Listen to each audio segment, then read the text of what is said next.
یک فرار جسورانه با چتر نجات از یک هواپیمای 727 در حال پرواز در جایی بین رنو. فوراً هواپیما مورد جستجو قرار گرفت. ما نمیدانیم او که بود، از کجا آمد و به کجا رفت. انتظار دارم به جستجو ادامه دهید تا او را پیدا کنیم یا بفهمیم چه اتفاقی افتاده است.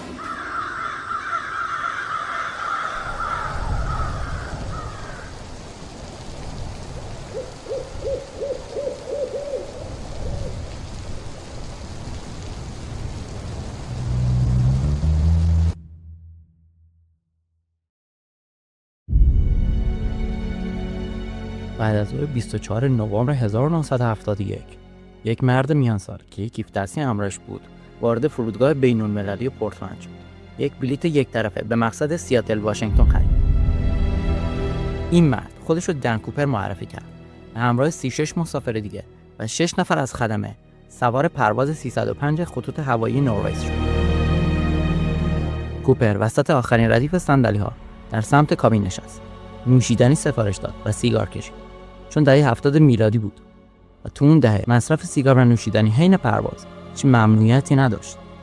همین که پرواز اجازه بلند شدن گرفت، کوپر برگشت و یه پاکت نامه رو داد دست میهماندار پرواز، یعنی فلورانس شافنر. توی پاکت یه پیام دست‌نویس بود که اعلام می‌کرد من یه بمب دارم. شافنر با بیمیلی کنارش نشست و دید که توی کیف دستی کوپر انگار 8 چوبه دینامیته. خواستهای کوپر خیلی ساده بود: $200,000 پول نقد و 4 چتر نجات. همچنین درخواست یک کامیون سوخت هم داشت که به محض فرود هواپیما تو سیاتل آماده سوختگیری و مجدد باشه. کوپر تهدید کرد که اگر از خواسته‌هاش سرپیچی کنن کار رو تموم میکنه. بعد از اوج گرفتن هواپیما، شافنر به کابین خلبان رفت تا وضعیت رو بهشون خبر بده. تو این مدت تینا ماکلو، یکی دیگه از مهمانداران، پیش کوپر موند و با استفاده از تلفن کابین عقب نقش واسطه اصلی بین دیبی کوپر و خدمه پرواز رو در طول هواپیما ربایی ایفا کرد. حدود 1 ساعت و نیم به بعد پرواز 305 نزدیک سیاتل توی الگوی پرواز نگهدارنده باقی موند. فرض کنید کنترل ترافیک هوایی مثل پلیس راهنمایی به هواپیما میگه اجازه فرود یا ادامه مسیر نداری. فعلا توی منطقه دایره‌ای بچرخ تا بهت اجازه بدیم. این تأخیر عمدی به مقامات محلی و فدرال فرصت داد تا بتونن مبلغ باج درخواستی و 4 چتر نجاتی که کوپر می‌خواست رو فراهم کنن. 10,000 اسکناس $20 از یه بانک محلی جمع‌آوری شد. در حالی که صاحب یه مدرسه چتربازی تو اون نزدیکی 4 چتر نجات رو هم تامین کرد. ساعت 5:45 بعد از ظهر، یعنی بیش از 2 ساعت دیرتر از زمان برنامه‌ریزی شده، بالاخره پرواز 305 تو سیاتل فرود اومد و هواپیما رو به یه بخش دورافتاده از باند فرود هدایت کرد. همین که پرواز متوقف شد، $200,000 پول نقد و چترها تحویل ماکلو داده شد و در ازاش کوپر اجازه داد 2 نفر از مهمانداران و همه مسافران پیاده بشن. خیلی از اونها هنوز متوجه نشده بودن که هواپیما روبوده شده. کوپر بعد از اینکه باج رو تحویل گرفت و فقط 4 نفر از خدمه تو هواپیما باقی موندن، به ماکلو گفت که به خلبان خبر بده قصد داره به سمت مکزیکو سیتی پرواز کنه. اما کوپر یه سری شرایط فنی عجیب برای پرواز گذاشت که همه به عملیات فرارش مرتبط بود. هواپیما باید با چرخ‌های باز و خلاپ‌های 15 درجه پرواز می‌کرد. این یعنی پرواز با سرعت کم و ارتفاع پایین. این تنظیمات برای این بود که پرش با چتر نجات راحت‌تر و امن‌تر باشه. چراغ‌های کابین باید خاموش می‌شد تا کوپر بتونه تو تاریکی شب فرار کنه. مهمتر از همه، راهبله پشتی هواپیما که از زیر باز می‌شد، باید تو حالت باز می‌موند تا اون بتونه بپره. اما 2 تا مشکل بزرگ وجود داشت که نمی‌ذاشت خواسته‌های کوپر کاملاً اجرا بشن. مشکل اول مسافت بود. مکزیکو سیتی خیلی دوره. با اون سرعت پایین و ارتفاع کم، هواپیما نمیتونست بدون توقف به مکزیکو سیتی برسه و سوختش تموم شد. به همین دلیل کوپر مجبور شد مسیر رو عوض کنه و بعد از پیشنهاد شهرهای دیگه بالاخره همه سر رنو نوادا به توافق رسیدن. مشکل دوم باز بودن راهبله‌های پشتی هواپیما بود. از نظر فنی هواپیما نمیتونست با راهبله‌های باز از زمین بلند بشه. کوپر با جمع کردن پله‌ها موقعی بلند شدن موافقت کرد، به شرطی که ماکلو کنارش بمونه و بهش یاد بده چطور بعد از اوج گرفتن هواپیما اون پله‌ها رو دوباره باز کنه. پرواز 305 که به خاطر مشکلات سوختگیری تقریباً 2 ساعت متوقف بود، ساعت 7:36 شب دوباره بلند شد. کمتر از 5 دقیقه بعد از پرواز، کوپر به ماکلو گفت بره تو کابین خلبان و از این به بعد مزاحمش نشه. آخرین باری که ماکلو کوپر رو دید، وسط راهرو ایستاده بود. انگار داشت آماده پرش میشد. ماکلو به بقیه خدمه پیوست و در کابین رو پشت سرش قفل کرد. حدود 3 ساعت بعد پرواز 305 با خیال راحت تو رنو فرود اومد. همین که پرواز متوقف شد، خدمه با احتیاط رفتن قسمت عقب کابین، اما هیچ اثری از کوپر یا بمب نبود. راه پله عقبی وسط پرواز باز شده بود و موقعی فرود کمی آسیب دیده بود. به نظر می رسید فقط یه توضیح برای غیبت هواپیما رو با وجود داره و اونم اینه که توی یه نقطه‌ای بین سیاتل و رنو، کوپر یه چتر نجات بسته، از پله‌ها پایین رفته و پریده تو دل تاریکی شب.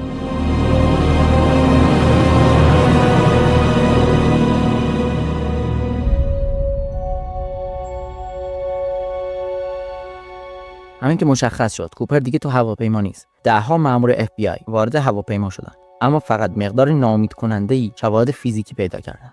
یک کراوات مشکی گره‌دار، 8 ته سیگار و 2 چسب از 4 چتر نجات تمام چیزایی بودن که کوپر جا گذاشته بود. مشخصه که اون پول و کیف دستی رو با خودش برده. تو مصاحبه‌هایی که شب هواپیما ربایی انجام شد، خدمه و مسافران کوپر رو به یه مرد سفیدپوست با چشم‌های قهوه‌ای و موهای تیره توصیف کردن.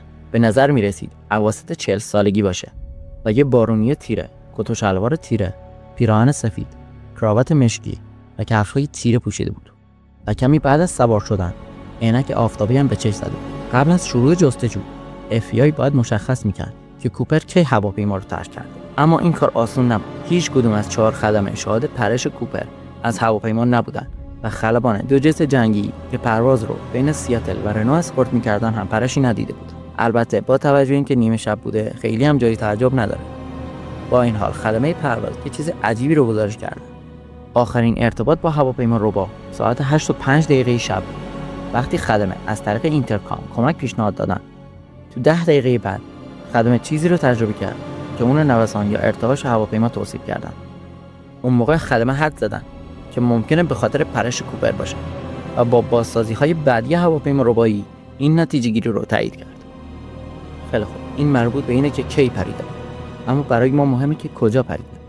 در حالی که کوپر در مورد پیکربندی و مقصد پرواز خیلی دقیق بود، هیچ وقت مسیر خاصی رو مشخص نکرد. در واقع کوپر از سوختگیری کنتو سیاتل چنان بی‌حوصله شده بود که درخواست کاپیتان برای ارائه طرح پرواز رو رد کرد و به سادگی بهش گفت نمایش شروع کنه. به این ترتیب کاپیتان تصمیم گرفت در امتداد یه راه هوایی معروف به ویکتور 23 بدون دریافت هیچ اطلاعاتی از کوپر پرواز کنه. با استفاده از ویکتور 23 به عنوان راهنما، مقامات تخمین زدند که محتمل‌ترین زمان پرواز در زمان تخمینی پرش حدود 40 کیلومتری شمال پورتلند بوده. بنابراین با طلوع آفتاب FBI یه عملیات جستجوی چشمگیر با استفاده از هلیکوپتر، هواپیما و نیروهای زمینی ترتیب داد. مشکل اینجا بود که حتی اگر منطقه پرش تخمینی هم دقیق بود، کار سختی بود که توی اون منطقه بتونن کوپر رو پیدا کنن. منطقه جستجو تعریف نشده. منطقه وسیع از بیابان، کوهستان رو پوشش میداد توسطی که جنگل انبوه پنهان شده بود. برای همین واقعا مثل پیدا کردن سوزن تو انبار کاه بود. جدا از زمین ناهموار، جستجو در دمای پایین و هوای نامساعد که روزها ادامه داشت کار رو پیچیده تر میکرد. با وجود این جستجوی گسترده، مقامات هرگز نتونستن هیچ اثری از کوپر یا وسایلی که با خودش برده بود پیدا کنند.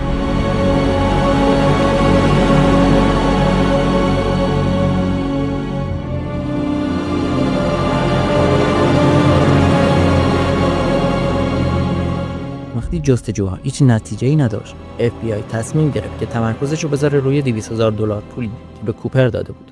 چون اونا شماره سریال 10,000 اسکناس $20 که به کوپر داده بودن و از قبل ثبت کرده بودن.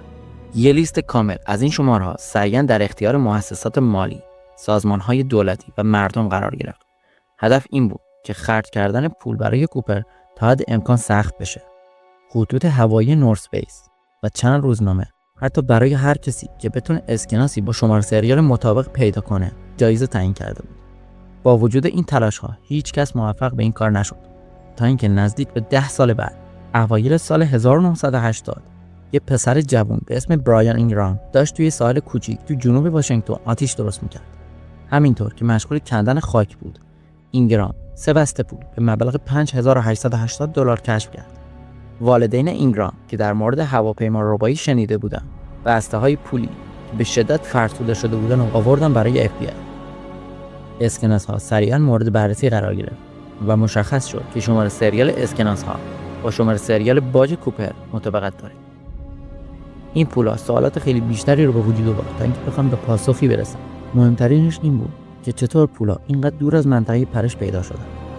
با یه نگاه به نقشه متوجه میشیم که ممکنه کوپر مقداری از پول‌ها رو انداخته باشه و بعد از افتادن تو رودخونه لوئیس، بسته‌های پول میتونستن توسط رودخونه کلمبیا به پایین‌تر هم بشن که در نهایت تو تینا بار به ساحل بشینن. اما مشکل این ایده اینه که رودخونه کلمبیا در جهت مخالف جریان داره. این باعث شد بعضی از جمله FBI ارزیابی اولیه منطقه پرش رو دوباره بررسی کنه. مثلا اگه منطقه پرش خیلی دورتر تو جنوب شرقی و نزدیک به رودخونه‌ای به اسم واشوگال قابل تصوره، هرچند بعیده که پولا تا تینا بار شناور شده باشن. از طرف دیگه اگه مسیر پرواز به سمت غرب بود، ممکنه بسته‌ها به سادگی روی ساحل فرود اومده باشن. با این حال هیچ توضیح طبیعی برای اینکه چطور سه بسته پول نقد که جدا از هم بودن و میتونستن آزادانه هر جایی صعود کنن یا شناور باشن، دقیقاً توی یه نقطه کنار هم بودن و این موضوع رو یکم پیچیده میکنه. اما برای مرموز شدن موضوع، رسوبات بستر رودخانه به عنوان بخش از عملیات لایروبی تو سال 1974 ریخته شده بود روی تینا بار. طبق تحلیل پولا بالای این لایه رسوب کشف شدن و اگه این درست باشه یعنی پول تو زمانی بعد از سال 1974 به تینا بار رسیده. اما بررسی دوباره تحلیل نشون داد که اونچه تصور میشه اگه یه لایه رسوبی ته‌نشین شده باشه، در واقع ممکنه یه لایه کاملا طبیعی از خاک رس باشه. نه تنها این، بلکه رسوبات به وضوح تو فاصله از جایی که پولا پیدا شده بودن ریخته شده. علاوه بر این، وقتی اینگرام بسته‌های پول رو کشف کرد، کش پولی که اونا رو بسته بودن هنوز سالم بود. بعد از این موضوع یه سری آزمایشات تو سال 2009 انجام شد که نشون داد اینا از کش‌های پولی که جنس لاستیکی دارن نمیتونن بیشتر از 1 سال در معرض هوای آزاد یا آب قرار بگیرن. بنابراین اگه بسته‌ها به نوعی از عوامل طبیعی محافظت شده باشن، باید ظرف 1 سال بعد از هواپیما ربایی تو تینا بار دفن شده باشن. محتمل ترین موضوع به نظر میرسه این باشه که کوپر یا شخصی دیگه عمدن پولا رو دفن کرده باشه. آیا کوپر زنده مونده و خودش پولا رو دفن کرده؟ آیا شخص دیگه‌ای بعد از برخورد به بقایای کوپر پول رو دفن کرده؟ اگه توضیحی وجود داشته باشه که نیاز به دخالت انسان نداشته باشه، دهه‌هاست که از چشم محققا پنهون مونده. به عبارت ساده، این یه راز تو دل یه راز دیگه است. از زمان کشف اینگرام تو سال 1980 هم تینا بار و هم زمین‌های اطراف رودخونه واشوگال بارها جستجو شدن، اما تا امروز هیچ اثری از کوپر یا بقیه پول پیدا نشده. از همون اول خیلی حدس می‌زدن که کوپر از فرار جسورانه خودش جون سالم به در نبرده، در حالی که هیچ شواهد قطعی وجود نداره که بتونیم بگیم کوپر زنده است یا جون خودش از دست داده. این فرض که اون سقوط کرده و جون خودش از دست داده بی دلیل نیست. وقتی کوپر پرید تو تاریکی، پرواز 305 داشت با سرعت تقریبی 170 نات حدود 315 کیلومتر در ساعت از یه طوفان بارانی یخبندان عبور می‌کرد و 10,000 پا بالاتر از جنوب واشنگتن قرار داشت. باد اونقدر شدید بود که پلاکارد رو از راهپله عقبی بیرون کشیده که بعداً تو سال 1978 تقریباً زیر مسیر پرواز تخمینی پیدا شد. به نظر میرسه کوپر اصلاً لباس مناسبی برای این موقعیت نپوشیده بود. در همین حال زمین زیر اون توسط چندین لایه ابر پنهان شده بود که احتمالاً یعنی کوپر بدون دونستن مکان دقیقش پرید. حتی اگر میتونه زمین رو هم ببینه و یه منطقه فرود خاص تو ذهنش داشت، چتر نجاتی که انتخاب کرد قابل هدایت نبود. یعنی نمیتونست فرودش رو به سمت یه نقطه خاص هدایت کنه.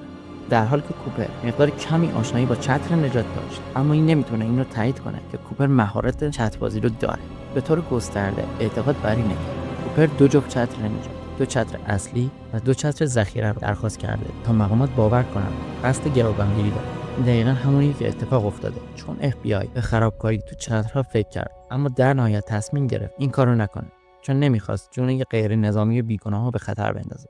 اما تو عجله برای به دست آوردن اونا ناخواسته یه چتر ساختگی غیر قابل استفاده که برای اهداف آموزشی در نظر گرفته شده بود در اختیار کوپر قرار دادن. به نظر میرسه این اشتباه از دید کوپر پنهون مونده، چون اون چتر ساختگی یکی از 2 چتر مفقود شده از هواپیما بود. نه تنها این، بلکه کوپر از بین 2 چتر اصلی ارائه شده چتر قدیمی‌تر و از نظر فنی ضعیف‌تر رو انتخاب کرده. بنابراین به نظر میرسه کوپر تو هر 2 مورد بدترین انتخاب ممکن انجام داده. اما راههای دیگه‌ای هم برای تفسیر این اطلاعات وجود داره. مثلا ممکنه کوپر از چتر ساختگی نه به عنوان ذخیره بلکه به عنوان وسیله‌ای برای حمل کیسه‌های پول استفاده کرده باشه. در واقع این دقیقاً همون کاریه که کوپر سعی کرد با چتر ذخیره قابل استفاده انجام بده. اون اول سعی کرد پول رو تو چتر بذاره و بعد بعضی از تناب‌های تعلیق رو جدا کرد و دور کیسه پیچید. و تصمیم کوپر برای استفاده از چتر اصلی قدیمی‌تر لزوما نشونه بی‌تجربگی نیست، همچنین میتونه نشونه از آشنایی باشه.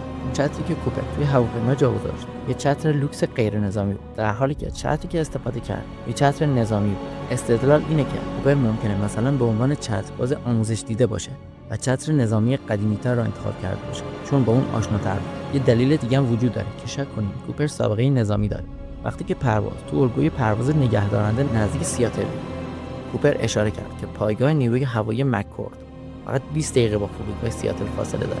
این ارزیابی دقیقی بود و ممکنه به سابقه نظامی کوپر اشاره داشته باشه. جدای از ارتباطات احتمالی نظامی، کوپر حتی ممکنه با آژانس اطلاعات مرکزی یعنی سیا هم در ارتباط باشه، چون نوع هواپیمایی که کوپر برای هواپیما روبایی انتخاب کرده بود یه بوینگ 727 بود که توسط سیا هم برای پیاده سازی پنهانی ماموران و تجهیزات جنگی در طول جنگ ویتنام استفاده می‌شد. چون که بوینگ 727 به خاطر راهپله عقبی متمایزش برای اون کار منحصر به فرد بود. بنابراین میشه با اطمینان فرض کرد که کوپر عمدن بوینگ 727 رو برای هواپیما روبایی انتخاب کرد، چون هواپیمای نسبتاً امنی برای فراره. اینکه اون این موضوع رو از سیا یاد گرفته و به طور مستقل به این نتیجه رسیده سوال دیگه. با این حال اینکه کوپر پروازی رو که توسط خطوط هوایی نورث وست انجام میشد و انتخاب کرد ظاهراً تصادفی بوده. وقتی تینا ماکلو از کوپر در مورد انگیزش میپرسه، اون جواب میده این به خاطر کینه‌ای نیست که نسبت به هواپیمایی شما دارم، فقط به این دلیله که کینه دارم. اون بیشتر توضیح داد که پرواز 305 تو زمان و مکان مناسب قرار داشت. با این حال واضح بود که کوپر آماده اومده بود. به نظر میرسید که اون اطلاعات زیادی در مورد هواپیما و هوانوردی داره. به نظر میرسید با منطقه محلی آشناست. اون چشماش رو با یه عینک روشون تا هویت خودش رو پنهون کنه. اون شواهد خیلی کمی از خودش به جا گذاشت و 4 چتر نجات خواستار شد تا فرض گروگانگیری رو تحمیل کنه. اون حتی به اندازه کافی باهوش بود، چون یادداشتی رو که به فلورانس شافنر داده بود دوباره پس گرفت. به جز اسمی که روی بلیت هواپیمای خودش نوشت، نمونه دیگه‌ای از دستخط کوپر وجود نداره.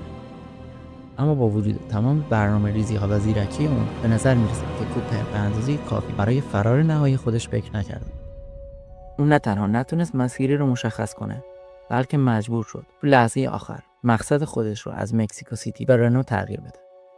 اون میتونست تجهیزات چسبازی مناسب تری رو مثل کلاه ایمنی یا لباس پرش درخواست کنه.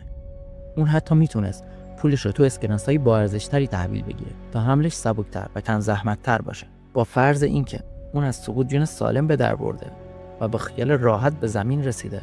ممکنه مجبور شده باشه اواخر نوامبر فقط با کفش راحتی و یه بارونی راه خودش رو از میون جنگل انبوه و تا حدی پوشیده از برف پیدا کنه. این تصور متمایز رو به وجود میاره که فرار کوپر بیشتر یه اقدام کورکورانه بوده تا یه پرش دقیق.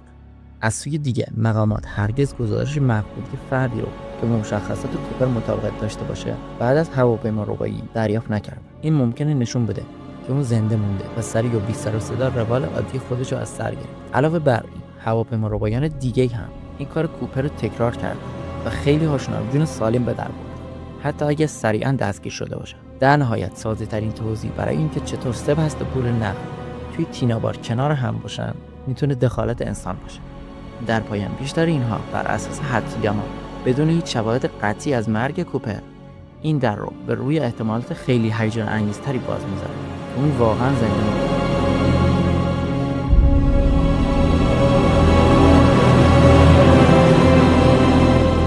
وقتی که اخبار به گوش مطبوعات رسید، FBI قبلا شروع به تحقیقات در مورد چندین مزنون احتمالی کرده بود.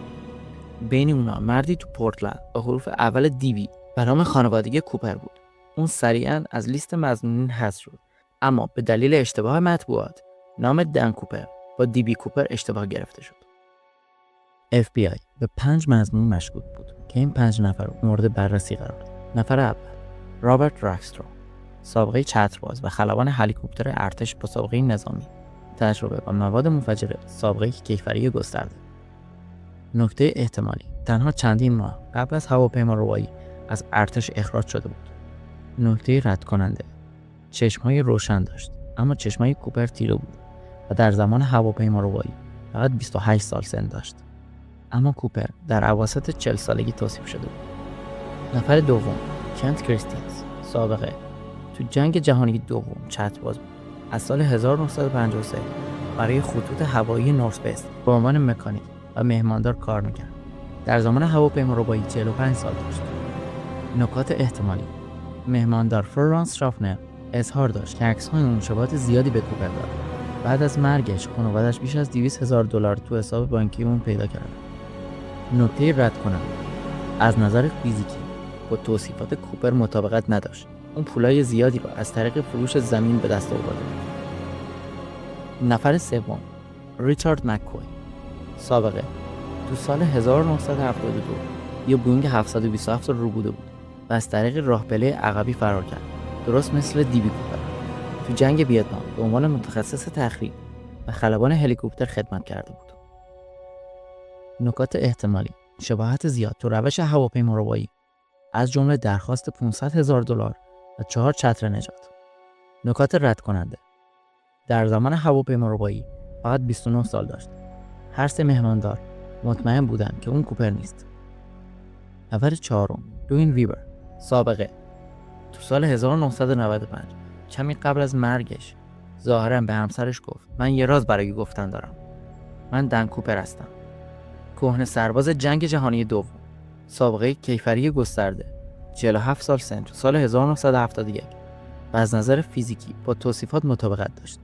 نکته احتمالی: همسرش به یاد می آورد که یک کیسه بانکی شبیه کیسه مورد استفاده تو هواپیما ربایی پیدا کرده و وبر بعد از پریدن از هواپیما دچار آسیب زانو شده.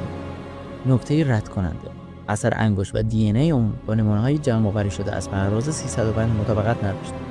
البته مشخص نیست که آیا اون نمونه‌ها متعلق به کوپر بوده یا نه. نفر پنجم، ویلیام اسمیت. سابقه: تو جنگ جهانی دوم تو نیروی دریایی خدمت می‌کرد. در زمان هواپیماربایی 43 سال داشت. چشم‌های قهوه‌ای تیره داشت و با توصیفات فیزیکی مطابقت داشت. شغلش به عنوان کارگر راه آهن تو سال 1970 به دلیل ورشکستگی شرکت تموم شد که ممکنه انگیزه‌ای رو برای کینه نسبت به صنعت هواپیمایی ایجاد کرده باشه. نکته احتمالی: کراوات کوپر حاوی ذرات فلزی کمیاب از جمله تیتانیوم خالص بود که میتونه نشون بده کوپر توی تأسیسات متالورژی یا احتمالاً یه محوطه راه آهن کار می‌کرده. نکته رد کننده: تمام عمر خودش رو تو شمال شرقی ایالات متحده گذروند، در حالی که هواپیماربایی تو سمت دیگه کشور اتفاق افتاد. این 5 نفر اصلا شبیه به هم نیستن. با این حال هر کدوم از اونا میتونه دیبی کوپر باشه. آیا کوپر واقعا تو اواسط 40 سالگی بود یا فقط سنش پیرتر به نظر میرسید؟ آیا کوپر واقعا تو ارتش خدمت کرده بود؟ ممنونم که تا اینجا با ما همراه بودید. اگه میخوای پرونده‌های حل نشده بیشتری رو ببینی، حتما کانال رو سابسکرایب کن و زنگوله رو بزن.